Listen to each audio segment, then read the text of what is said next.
And I had another thought. Wow. Two. You are moving.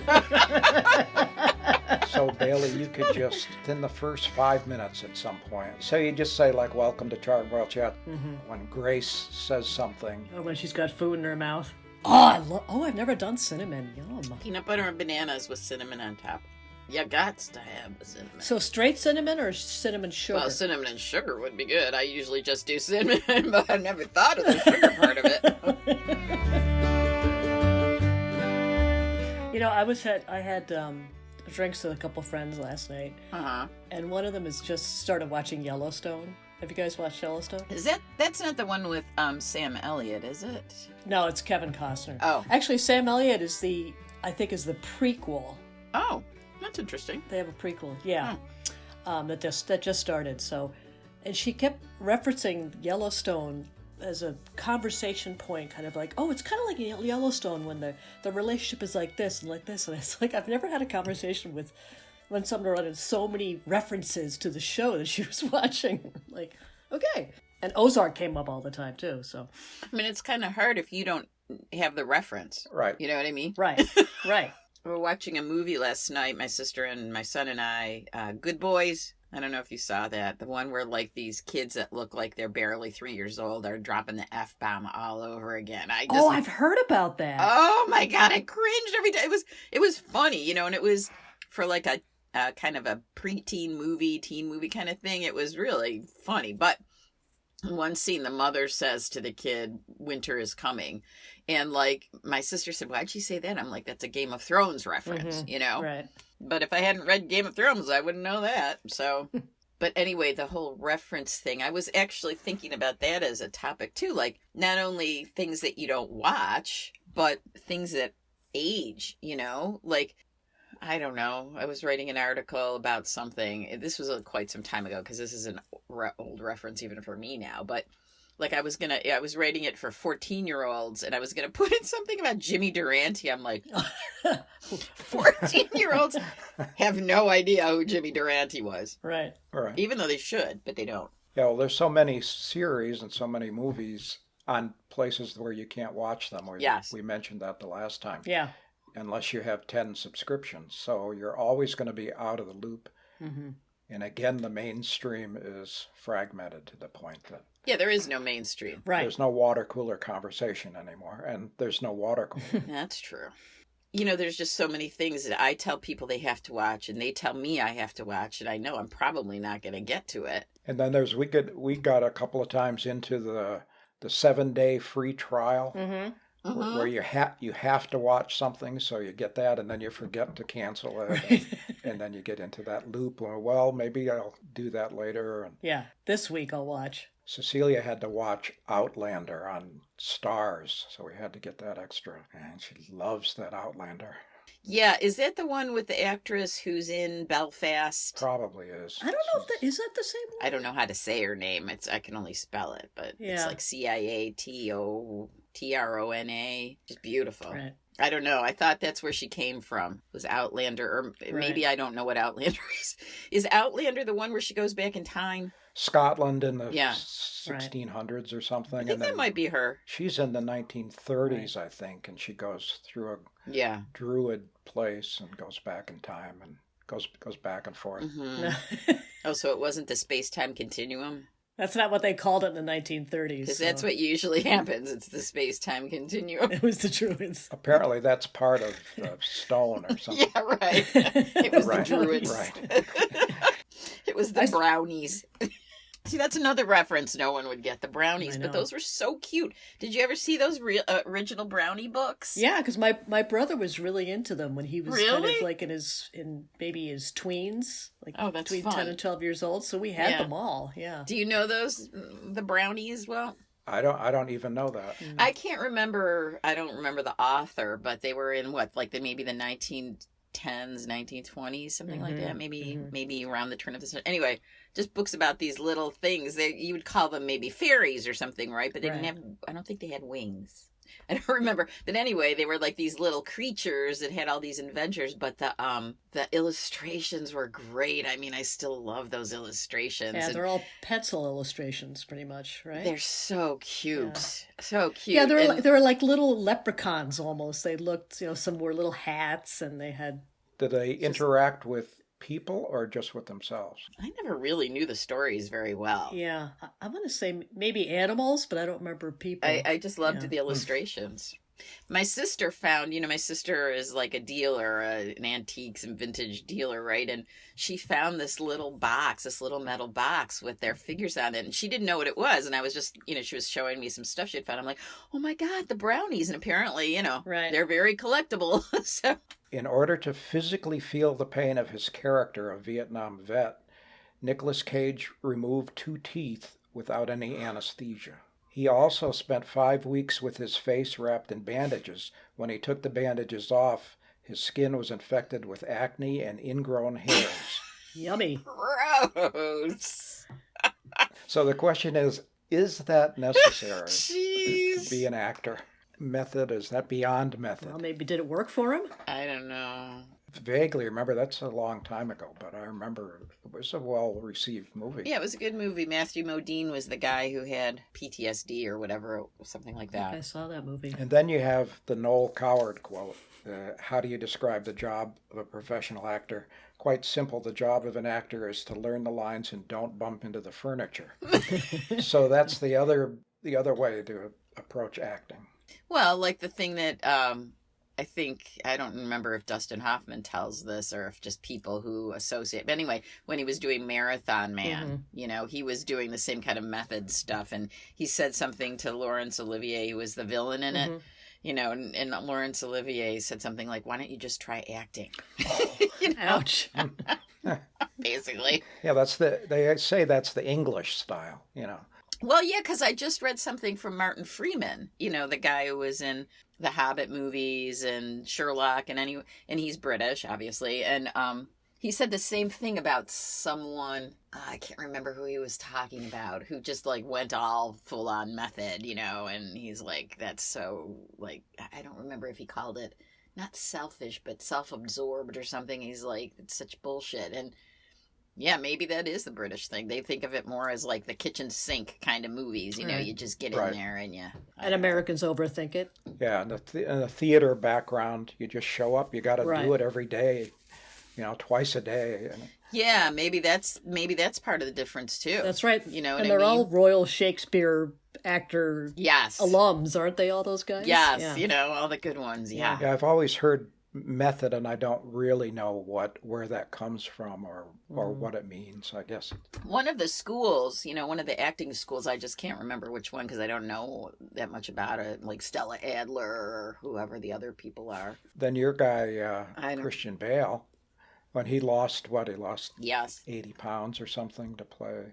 Was it the mechanic? Machinist, for the machinist. Mhm. Yeah. And De Niro, Yeah. putting He on looked, 80 pounds. yeah, Who? Walt? De Niro did. Raging Bull. Raging Right. Bull, right? I remember reading about Tom Hanks, who said he had done that so many times, either put on weight or lost weight, that it actually affected his physiology. That Right. he had problems from it because he had done it so many times, fluctuated so many times for different roles.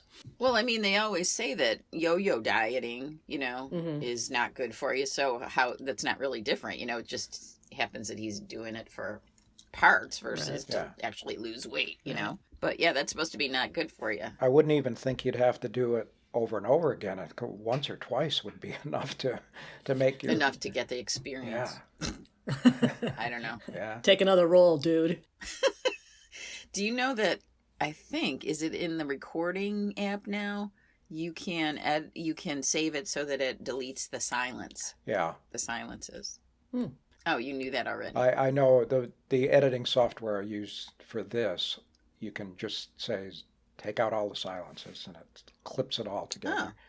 People do that on YouTube, and I really hate it. Mm-hmm. They talk and then they hate to have any break between. Yeah.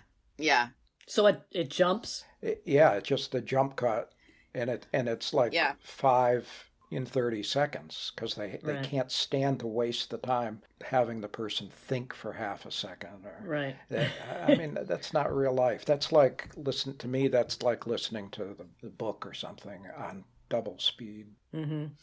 Yeah. Why? Aren't you enjoying it? Aren't you supposed to enjoy it? I mean, it's a speed is a big thing with all of those, I mean, think of TikTok and Instagram, Right. and you know what I mean? It's just like that. That's all it's supposed to be. Does Luis You move know. faster than you? Think faster than you?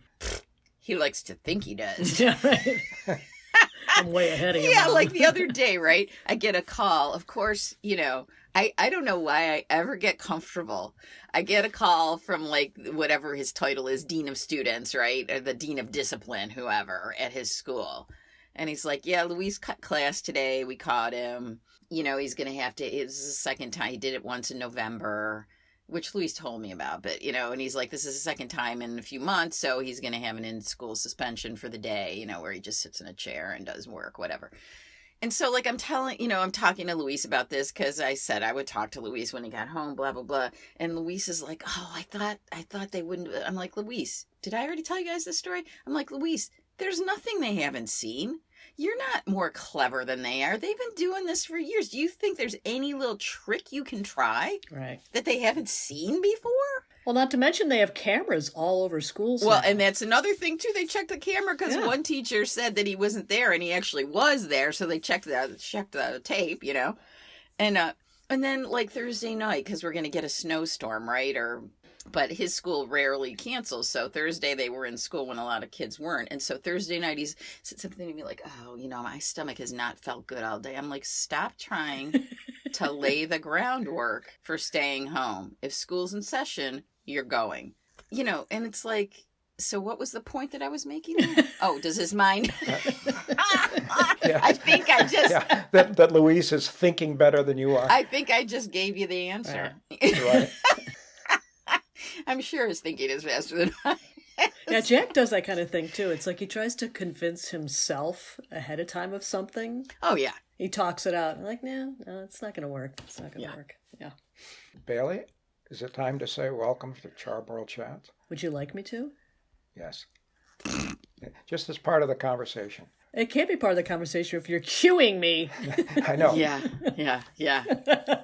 And make sure you do your radio voice, because I've heard you do that radio voice before. Hey. There you go.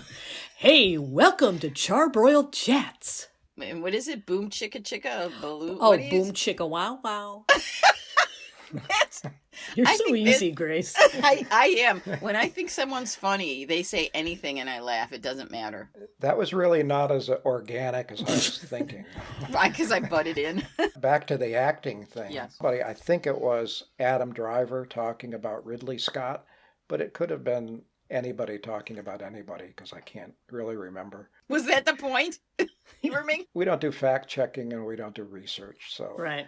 he said that Ridley Scott considers that his job is done after the casting. Everything is storyboarded, everything is going to be what it is. And he hires people to do their job, and he expects that that's all it'll take. So he never actually directs much. If they have a problem or they don't know what to do, if an actor, and he actually takes the time to talk to them, he'll say one of two things, faster or flatter. That's all he ever says. Well, what is my motivation? What is this line? How should I, it's flatter. Well, like you can't deny like how well constructed his movies are, right? And most of them are super good. But at the same time, you figure like then he's not taking advantage of any things that might happen that, to veer off maybe and then get something else, Right, you would think. Does he spend more time directing the shot, the set, the location, and he lets the actors just do their thing? I think he's so into world building, the visuals and the music and everything. So like if the Right. DP and the production designer are there, they take out, Yeah, I don't really know. But Adam Driver, pretty sure it was him, said that and about the last duel. interesting. He's not really a hands-on director. I've heard that about other people. I guess I never really have. Who else? Do you know who else you've heard it about? That's interesting. Well, Scorsese is like they talk about it a Yeah. lot, and then they just do it. But when it comes to actually delivering a line, he figures Pacino's going to do what Pacino does, and that's it. I don't know. Like I've read a bunch of books on him, and it doesn't strike me that it is that way. It just strikes me that he's really heavily involved, like all the time. I could be wrong though, but that's right. That's the flavor that I got from the books. But do you think he will stop a line in the middle and say no? Put more inflection on this word? Yeah, I think he would. Yeah. I think he would. Yeah, I mean, I remember seeing this whole thing about, and it might have been Ileana Douglas's book, and this whole thing about this scene in a bar that she had with Robert De Niro in Cape Fear. And, it was really super detailed what he wanted her to do, and, Well, like I said, I didn't research it or fact check it. Yeah, right. So it might not be true. Yeah. Could have been somebody. Could have been Quentin Tarantino. Could have been. I don't know. Yeah. I don't know. But the point is, welcome to Charbroiled Chats.